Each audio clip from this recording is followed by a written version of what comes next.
At the World Agroforestry Center in Nairobi, Kenya, 180 leaders in agriculture, conservation, rural livelihoods, and land use management gathered to discuss how to scale up and improve the integrated landscape approach in Africa.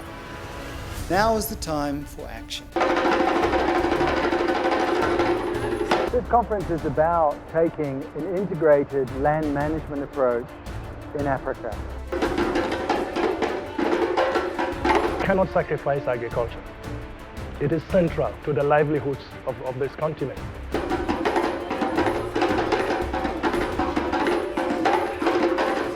Because changes are taking place in the climate, we've got to make sure that agriculture adapts to these changes.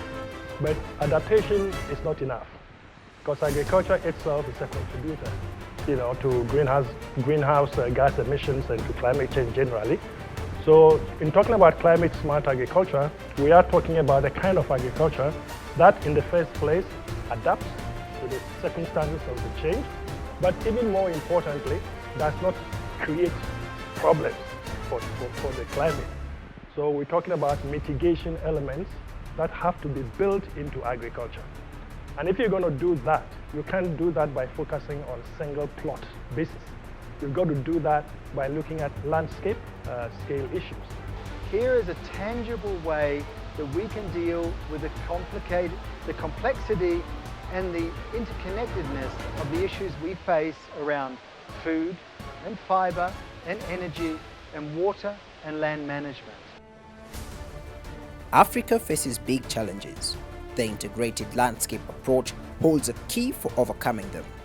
But what is needed to make it reality with impacts for Africa's people and biodiversity?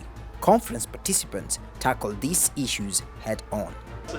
You have to be able to find a way of bringing the communities, the highlands and the lowlands, to be together, to be able to plan and understand the issues, and together with the researchers, identify hidden opportunities. So for me, starting to think about an integrated approach to the landscape in terms of achieving our food security, our water security and energy security is one way of ensuring that it is a participatory way which is more sustainable. That's what I would say. Every participant brought knowledge and energy to the goal of setting an agenda for landscape action in Africa. The participants critically reviewed the diverse experiences and evidence from more than 87 integrated landscape initiatives in Africa and the policies and programs that have been developed to support and promote them in national examples from Burkina Faso, Kenya, and Ethiopia. It was just an amazing group of dynamic people from farmers organizations, environmental NGOs, national government officials, business leaders who were very interested in partnering, very experienced in partnering. So the level of energy here was really phenomenal.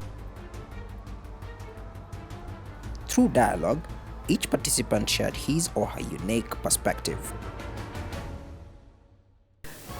I do dairy farming in a small scale, and wherever I am, I'm representing small-scale farmers. There's a lot which is encouraging from this meeting. I've learned a lot to take back and share with my fellow farmers, though I still feel there could be a lot more. I would say getting involved in the parallel sessions has been very interesting and informative, specifically because we got lots of participants from different sectors and different organizations to just come and share. Action teams were formed around key topics. Each team developed at least one action item. Each action item was then shared and posted for comment. For example, 4 action teams took on critical issues in financing landscape management. One was focused on microfinance and local investments. The other one was on bringing an investment mindset into landscapes, especially planning for landscapes. One was on sensitizing investors into landscapes on how to integrate landscapes with their planning. And the other one was on coordinating initiatives within the landscape. Actions were also focused on policy, research, governance, capacity building, and business engagement.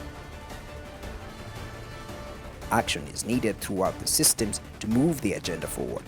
So my expectation is that we will come out with concrete action plans for people who are in development, people who are in research, the civil society guys who are here, the private sector guys. Everybody has some action that we can initiate to help drive this process forward. We make also, of course, an action plan to be concrete in what do we tell each other and what do we want to do. What was exciting was the group here actually mapped what they wanted the next steps to be. What emerged was a set of broadly supported action items. They take advantage of existing efforts including the African Union Regional Flagship Program on Sustainable Land Management, Desertification, Biodiversity and ecosystem-based adaptations to climate change. And they sparked new partnerships. They represent what the experts and practitioners think is most critical. Action plans are, in one or another, they'll very clearly define the roles of the different actors within the landscape, and they come out as a very clear guide that will help facilitate or rather support the integrated landscape initiative. And I believe once they've been synthesized and it comes out clearly as an action plan, it will be a very good tool, a very supportive tool for engagement. Thus, the participants of the Landscape for People, Food and Nature in Africa's conference created the African Landscapes Action Plan, a preamble and 19 action items. It is time to take these actions. Some are already underway. Others are awaiting your support. To get the actions that we list, that half of them is started over a year, and that in 5 years I can see in the field, in practice, 10 of them in real. That would be amazing. If we bring all this together and bring everything that's happening in the continent, bring this to scale, and give people the opportunity to be able to put this as the rule rather than the exception, we will not only make Africa become a food secure continent, but it will be a continent where the people doesn't experience the fear of want. Believe it.